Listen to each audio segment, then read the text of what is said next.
Good evening, ladies and gentlemen, and welcome to the Midweek War! We are here to talk Impact Wrestling Delete versus Decay. I am Mad Mike. You know who I am. It's very late. We're going to try and keep this as short as possible because we just spent about 2 hours talking to Lucha Underground co-executive producer Krista Joseph, and holy crap, he told us a lot of stuff.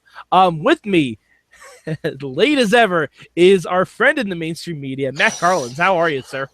Oh, it's late. We spoke to Krista Joseph for way too damn long. We got no answers. We got some answers. We got more questions. We have a lot more questions. We got more stupid stuff to look at and dissect. And we're still not any closer to understanding. Fortunately, the Lucha Underground season has ensued, so at least we know that in less than a year, we can go back to sleep. In 39 more episodes, we can sleep again. In 39 more episodes. But hey, we're not here to talk about Lucha Underground. No. No. We are here to talk about Impact Professional Wrestling. All right. And Matt, I'm going to surprise you. Didn't hate it. Nope. Me neither. Rather enjoyed it. My viewing pattern with Impact is once every month or so. And I'm telling you, it works for me. Every time I watch every month or so, I will pop in. I'll be like, you know what? This is all right. They're trying new things. I'm digging this.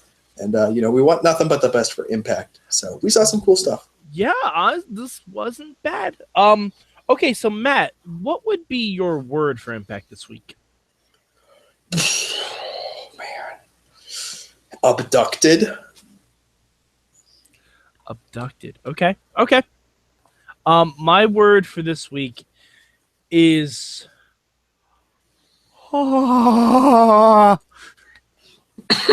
that's my word, and I will get into it. Matt, what's your good for this week? My good, my good is the first half of the press conference segment with EC3 and Lashley, where they're doing a total UFC news conference vibe. They've got a bunch of plants out there. They're cutting away. The tension is building. It was nice. It was really nice until they came to blows, and then I'll get into it. Yeah, I thought the front half of that the vibe was freaking amazing, and it was honestly better than 99% of contract signings. So I'm totally with you on that. And EC3 is so good at what he does. He made that seem like a big deal. And the fact that Lashley is so nonchalant, I think that's the best word to describe it. It really helped sell EC3's intensity. Lashley has found his voice and he's good on the mic now. I mean, maybe not in the traditional sense, but he gets it done now. It's really fun to listen to him talk, and I loved that Lashley made this point about defending Impact Wrestling, and are you ready to defend Impact Wrestling against all enemies, both in wrestling and outside of wrestling. And that's really good. And Lashley's like, because I am. And you know what? Damn it, he ain't lying. He is fully equipped to defend Impact Wrestling. Mm-hmm. This was the best promo Lashley's done. I'm gonna say in his TNA run. I'm gonna say I don't remember one that I've enjoyed better. We'll put it that way. Yeah. But yeah, and then we'll get into the second part. My good, Delete versus Decay. I'm gonna say it. The final deletion had me very tepid. It was interesting. I saw what they were doing. It wasn't even a match. It wasn't a match. It was just a segment that there were kangaroos. Senior Benjamin was driving a forklift. There were open graves. There was a random dude filling his gas tank on the side of a highway. And Matt, Yeah. I think we talked about this before we went live. Yeah. We think we know what's going on. Yeah. I think so. We think what's going on in Lake Hardy along the property line. When Jeff Hardy goes into the lake, he comes out as a former character, Willow. When Abyss goes in there, we get Joseph Park speaking Spanish, asking about his hermano, Abyss.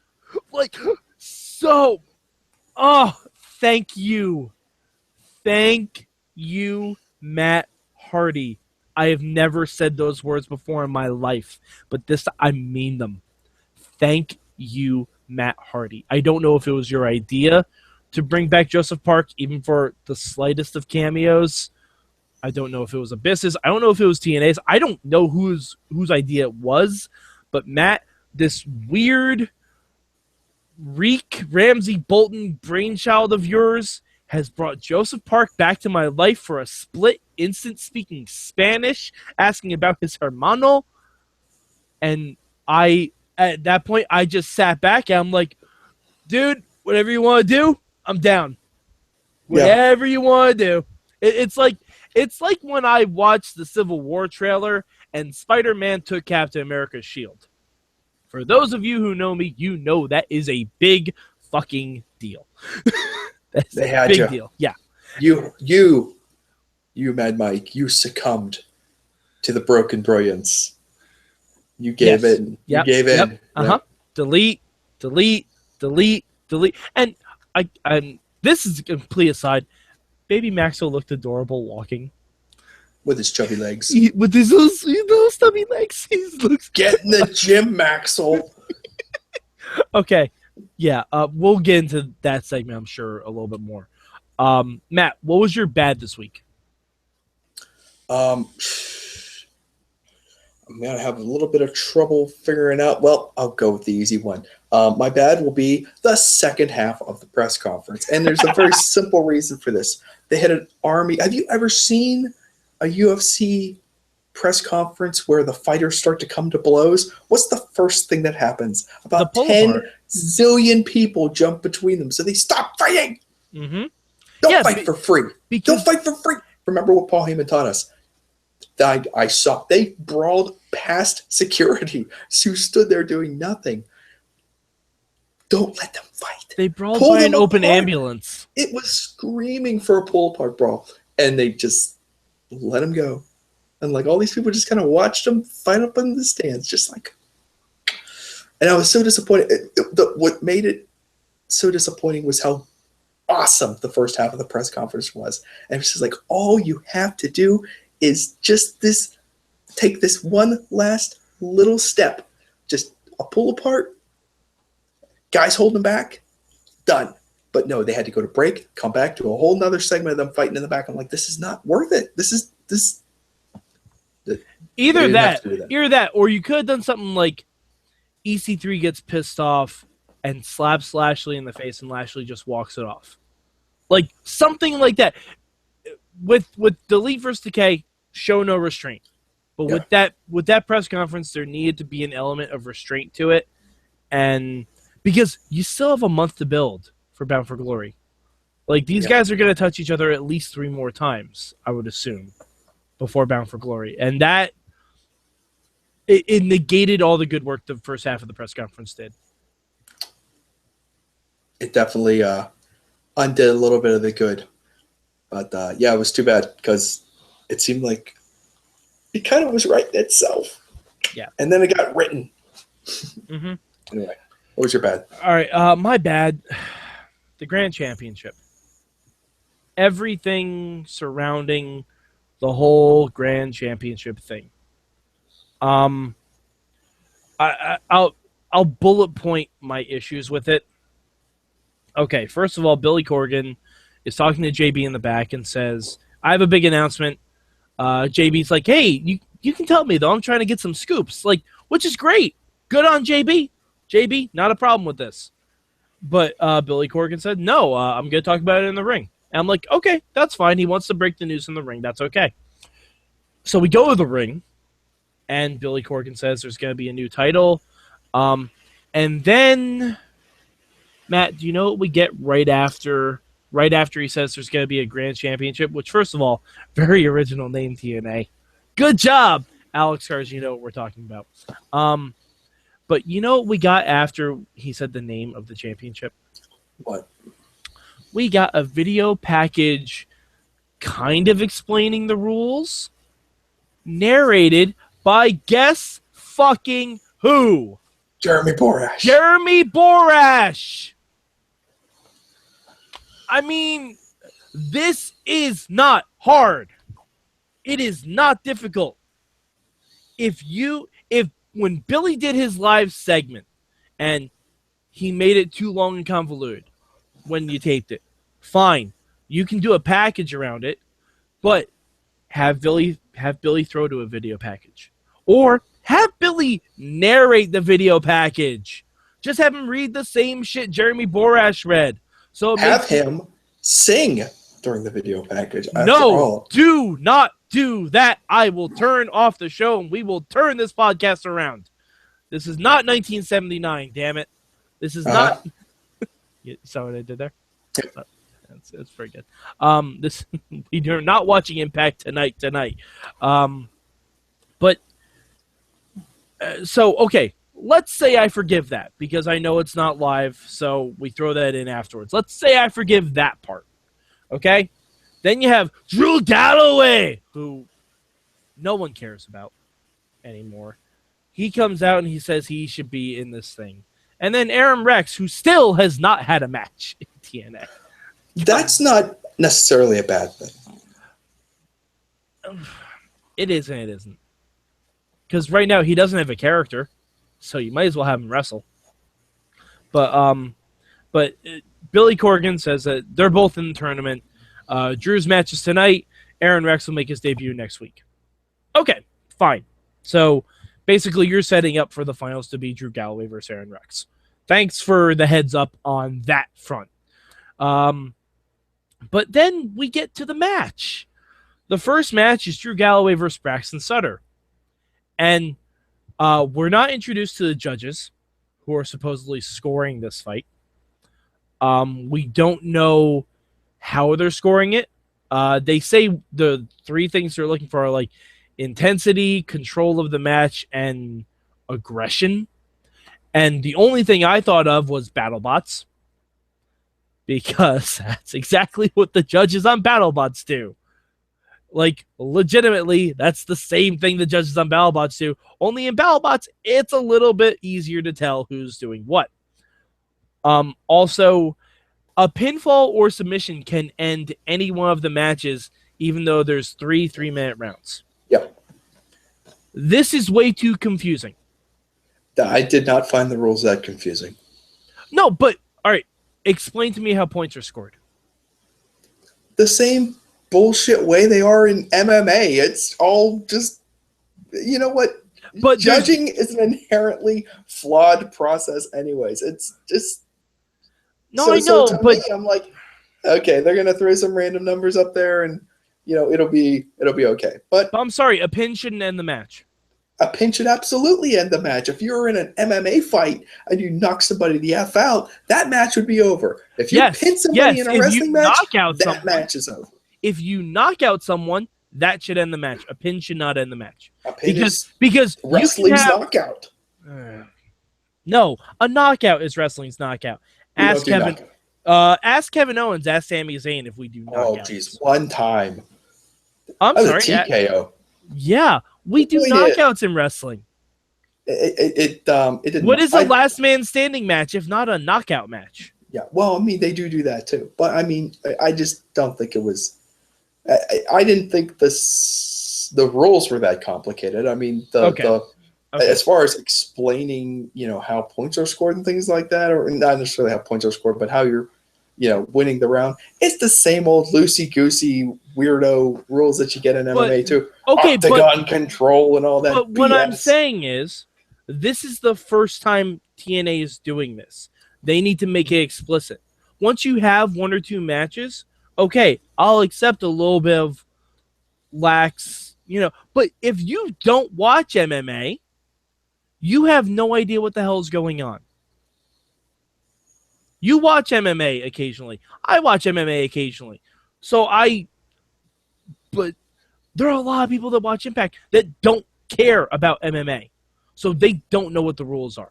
When you're introducing a brand new concept that is going to, in their words, revolutionize pro wrestling, you need to explicitly state what's going on. And you need to have an announce team that is going to do that.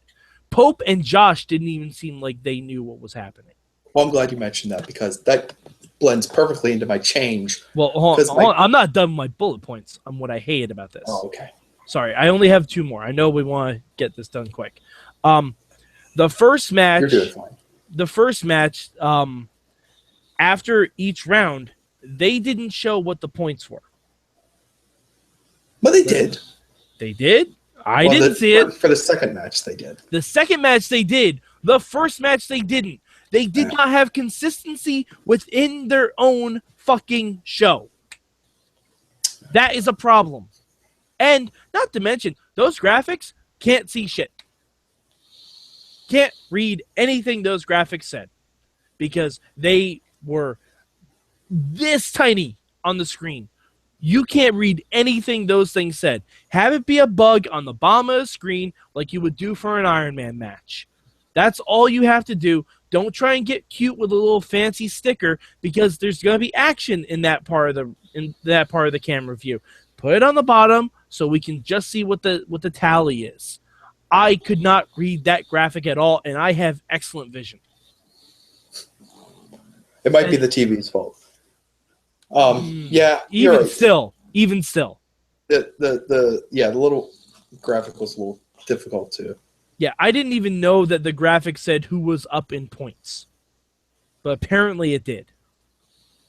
And usually you don't get official judging at the end of every round. You get at the end of 3 rounds. Well, that was definitely something that was unique about this presentation as opposed to what you typically get in boxing or in MMA. And apparently the way they were describing it on commentary was that the wrestlers were also being made aware of where the scoring stood after each round, which is different too. But, actually that's an improvement. Well, yeah, I don't mind the wrestlers knowing what the score is. That's kind of cool because then you can add some sense of urgency to it. But and this is only an 8-man tournament. One of these 2 first-round matches should have gone to judges. Because otherwise it just seems like, hey, we had 2 wrestling matches. Like in a tournament. You know what I mean? Like one of them should have gone to judges and one of them should have been decided by a pinfall. Yeah, because, if there's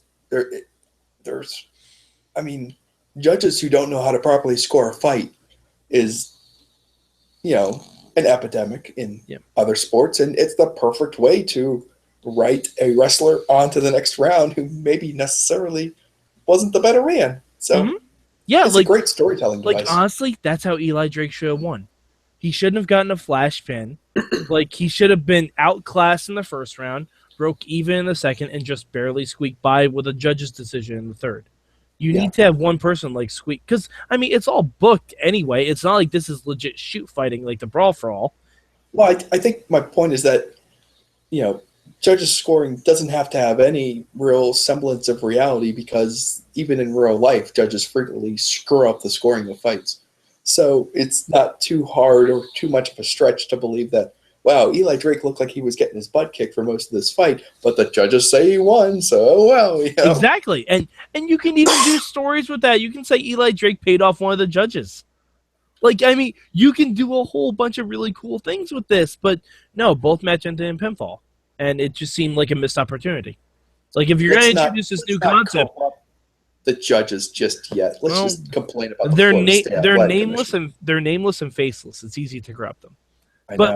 If you're introducing this new concept, don't make the first 2 matches in the new concept and like every other wrestling match. Whenever you're trying a new concept with a wrestling match, you kind of have to, especially something that's this drastic, you kind of have to re-educate the audience on what the psychology of this match is going to be. Mm-hmm. It's almost like a 2 out of 3 falls match kind of a vibe. You have to play that kind of thing, heel gets up, Babyface comes back. Does he get the third fall? That's honestly, kind of the what first I was almost match, expecting. the first match with Drew and Braxton, they did that really well because Drew was pissed off. He came out like a house of fire and he dominated Braxton in the first round. And then Braxton, he was like, "Oh, okay, this is serious," and he, stepped it up and brought it back the same way. And that's why the third round, I thought that was really good. I was okay that ended with a pinfall, but Eli Drake should not be winning clean. He should be the guy that gets by on the judges' decisions. But yeah, all right. So that was my bad. I hope it gets better. It's an interesting concept. It's definitely something newish. But yeah, we'll see. And if it just ends up with Drew versus Saren Rex at Bound for Glory, again, seems like a missed opportunity to me. Like, why wasn't Eli Drake mad that they got rid of the King of the Mountain title? He should be mad. I don't know. Yeah. All right. So Matt, what will be your change? Well, I love to harp on the announce teams. So Josh and the Pope just need to just pump the brakes just a little bit on the scoring during these matches. It felt like every 10 seconds, Josh is turning to the Pope going, "Who do you think has the most points in this round? Who do you think is winning this round, Pope?" Pope's like, "Well, Daddy, I don't, I think he's showing a lot of ring control. You're forcing the Pope into an uncomfortable situation by forcing him to find multiple ways to explain the same thing dozens and dozens of times within the span of, well, how long? 9 minutes? 3 minutes per round. That might be why I had such an issue with it, because they kept pressing the issue of how you score points. That might be why I had such an issue with it. Just treat it like a fight. Don't turn it into a chess match, even though it kind of is. Yeah. But the game of human chess, as someone would say. And they just kept hammering and hammering. Who's winning the, Eli Drake's had him in a headlock for 15 seconds. Who do you think has the most points right now? Anyway, Mike, what you got? My change this week, I want to say just the Knockouts division. But, I mean, I don't know. You had Dixie come out and say Maria doesn't have control of the Knockouts division anymore, which, why she had it in the first place, why that was even a thing to be had, is beyond me. Like, Dixie can just strip her of the belt. Like, that's a thing she can do. Because Maria and Matt, I have a question for you. I'll try. Now, if Maria's whole big plan was to get the Knockouts Championship, that was her end game, okay? What would have happened if Allie didn't win that belt? Like, literally the only way her plan works is if Allie somehow miraculously, the only person she can bully in that division, wins that belt. Like, if Sienna won that six-pack challenge or whatever it was, there's no way Sienna would have laid down for Maria. There's no way at all. Mm-hmm. So the entire premise of everything that's happened in the Knockouts division is flawed. That said, Allie is the biggest babyface on Impact. Period.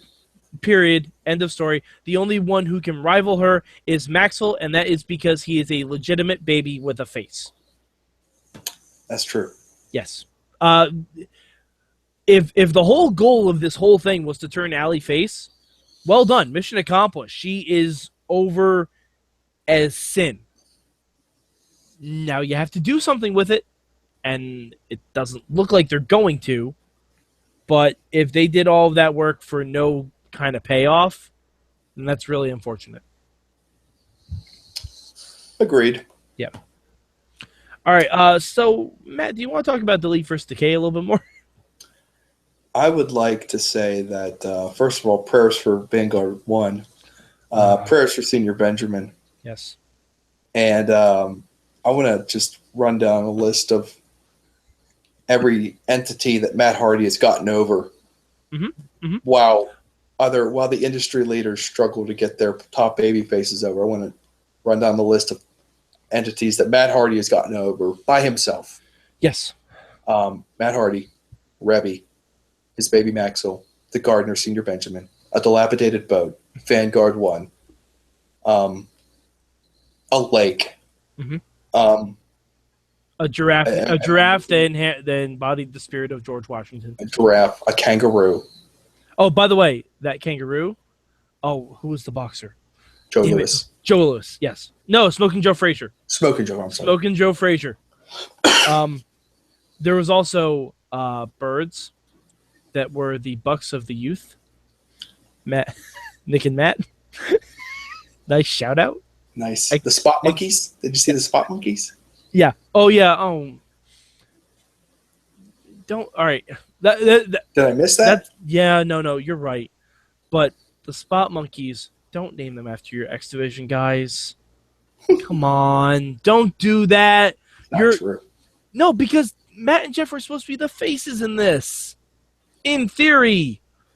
Don't bury your X Division. Don't do that. Yep. Don't do that. Like, you know what? Bury guys from the past. Like, say this is Lapaka. This is Juventud. This is Ciclope. Like...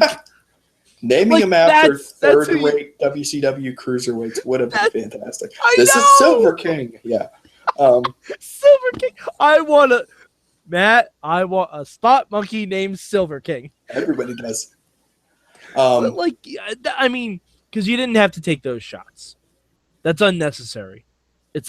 I understand it's also like a shout out too. That's why you throw the Young Bucks in there. But especially when DJZ just had that really awesome match last week where he won the belt, he had a really good promo afterwards, and then to call him a spot monkey the next week in probably what's going to be one of your highest viewed segments, it doesn't make your division look good. Agreed. What do you think of the fact that Crazy Steve has regenerating face paint? This shit's getting closer and closer to Doctor Who every single time, because at first Matt was a Cyberman saying delete.